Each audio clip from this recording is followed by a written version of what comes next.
श्री जगन्नाथाय नमः।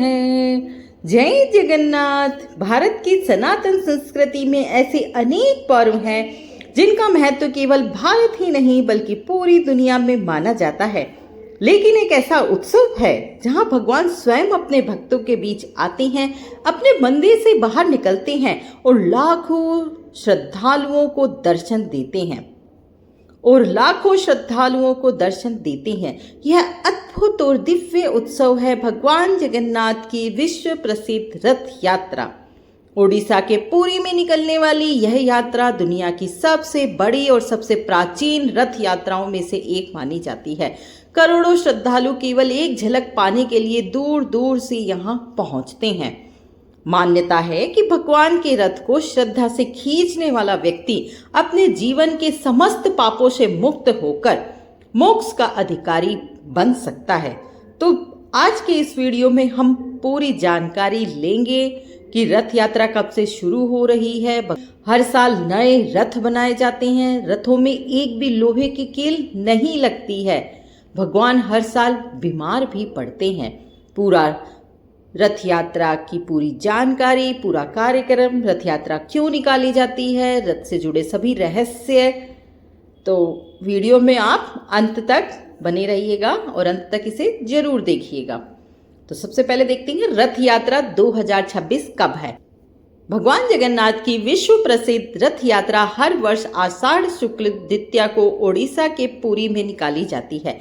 वर्ष 2026 में यह भव्य उत्सव 16 जुलाई गुरुवार से प्रारंभ होगा और पूरे 9 दिनों तक चलेगा।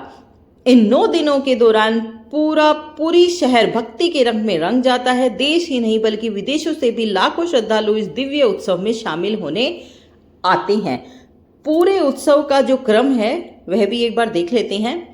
तो 16 जुलाई 2026 मुख्य रथ यात्रा, यही वह दिन है जिसका पूरे वर्ष इंतजार किया जाता है। भगवान जगन्नाथ, उनके बड़े भाई भगवान बलभद्र और बहन देवी सुभद्रा अपने अपने विशाल रथों पर विराजमान होकर श्री मंदिर से गुंडीचा मंदिर के लिए प्रस्थान करते हैं।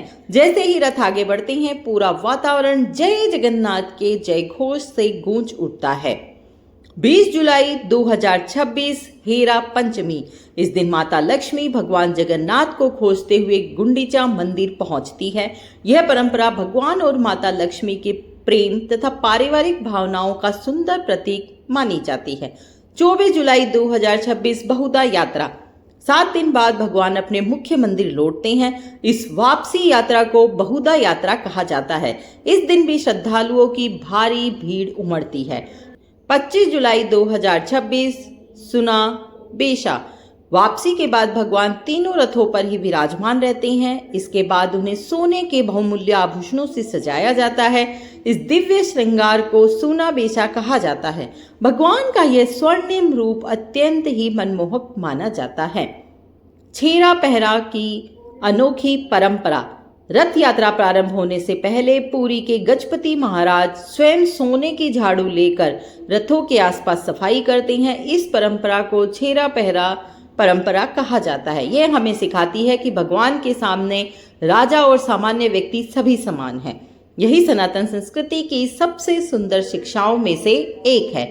जब लाखों भक्त खींचते हैं भगवान का रथ, इसके बाद शुरू होती है रथ खींचने की सबसे अद्भुत परंपरा। विशाल रस्सियों से हजारों लाखों श्रद्धालु भगवान के तीनों रथों को खींचते हैं। ढोल नगाड़े, हरिनाम संकीर्तन, शंख ध्वनि और जय जगन्नाथ के जय घोष से पूरी गूंज उठता है। लगभग 3 किलोमीटर लंबे बड़ा डंडा मार्ग पर यह यात्रा निकाली जाती है। गुंडीचा मंदिर में 7 दिन का विश्राम।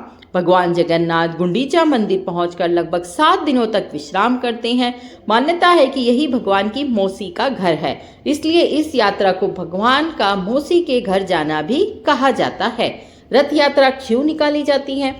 तो पौराणिक कथाओं के अनुसार एक बार देवी सुभद्रा ने नगर भ्रमण की इच्छा व्यक्त की थी। तब भगवान जगन्नाथ और भगवान बलभद्र उन्हें रथ पर बैठाकर पूरे नगर में भ्रमण कराने निकले। इसी घटना की स्मृति में हर वर्ष यह रथ यात्रा निकाली जाती है। एक अन्य धार्मिक मान्यता के अनुसार भगवान के रथ को श्रद्धा से खींचे मात्र से ही मनुष्य के समस्त पाप नष्ट हो जाती हैं और उसे मोक्ष की प्राप्ति होती है। रथों से जुड़े अद्भुत रहस्य भी हैं। अब जानते हैं कि वे रहस्य जो दुनिया भर के लोगों को आश्चर्यचकित कर देते हैं। बिना कील के बनते हैं ये रथ। भगवान के तीनों रथों के निर्माण में एक भी लोहे की कील या धातु का प्रयोग नहीं किया जाता। पूरे रथ केवल नीम की लकड़ी और पारंपरिक रस्सियों से तैयार किए जाते हैं। हर वर्ष नए रथ, हर साल भगवान के लिए नए रथ बनाए जाते हैं, लेकिन सबसे आश्चर्य की बात यह है कि उनका आकार, रंग और पहियों की संख्या कभी नहीं बदलती। तीनों रथों के नाम: भगवान जगन्नाथ का रथ नंदी घोष कहलाता है, इसका रंग लाल और पीला होता है तथा इसमें 16 पहिए होते हैं। भगवान बलभद्र का रथ तालध्वज कहलाता है, इसका रंग लाल और हरा होता है तथा इसमें 14 पहिए होते हैं। देवी सुभद्रा का रथ दर्प दलन कहलाता है, इसका रंग लाल तथा काला या नीला होता है और इसमें 12 पहिए होते हैं। क्या आपको पता है कि भगवान भी होते हैं बीमार? रथ यात्रा शुरू होने से लगभग 15 दिन पहले ज्येष्ठ पूर्णिमा के दिन भगवान को 108 कलशों के पवित्र जल से स्नान कराया जाता है। इसे स्नान यात्रा कहा जाता है। इसके बाद मान्यता है कि भगवान को तेज बुखार आ जाता है। मंदिर के कपाट लगभग 15 दिनों के लिए बंद कर दिए जाते हैं। इस अवधि को अनासर काल कहा जाता है। भगवान एक विशेष कक्ष में विश्राम करते हैं। उन्हें केवल जड़ी बूटियों का काढ़ा और फल ही अर्पित किए जाते हैं। स्वस्थ होने के बाद ही वे रथ यात्रा के दिन भक्तों को दर्शन देते हैं।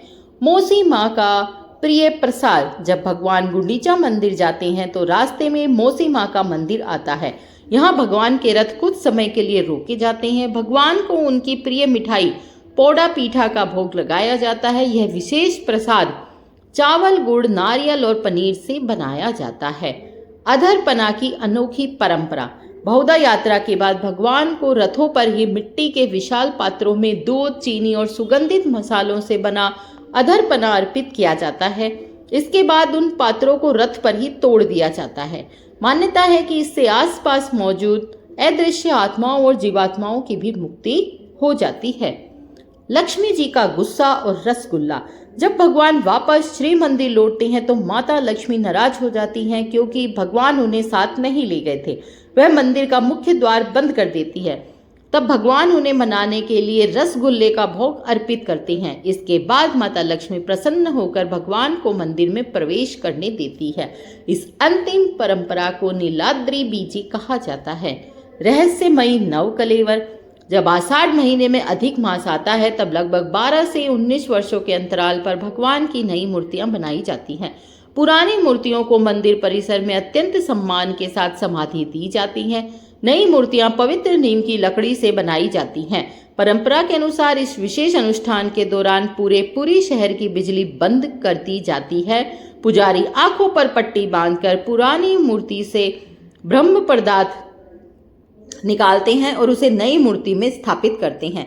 यह प्रक्रिया अत्यंत ही रहस्यमयी और गोपनीय मानी जाती है। यदि आप भी वर्ष 2026 में भगवान जगन्नाथपुरी की यात्रा करने का विचार बना रहे हैं तो पहले से ही अपनी यात्रा की योजना अवश्य बना लें। आप अपनी सुविधा के अनुसार ट्रेन, फ्लाइट या बस से यात्रा कर सकते हैं। यदि चाहें तो टूर पैकेज या VIP दर्शन की जानकारी लेकर पहले से भी बुकिंग कर सकते हैं। तो दोस्तों, भगवान जगन्नाथ की रथ यात्रा केवल एक धार्मिक आयोजन नहीं बल्कि भक्ति, सेवा, समानता, प्रेम और सनातन संस्कृति का जीवंत उत्सव है। हर परंपरा अपने भीतर एक गहरा आध्यात्मिक संदेश छिपाए हुए है। यदि आपको यह जानकारी पसंद आई हो तो वीडियो को लाइक करें, अपने परिवार और मित्रों के साथ शेयर करें और ऐसे ही सनातन धर्म से जुड़ी ज्ञानवर्धक वीडियो देखने के लिए हमारे चैनल को सब्सक्राइब करना न भूलें। कमेंट करके बताइए कि आपने कभी जगन्नाथपुरी की रथ यात्रा में भाग लिया है या भविष्य में जाना चाहेंगे। जय जगन्नाथ।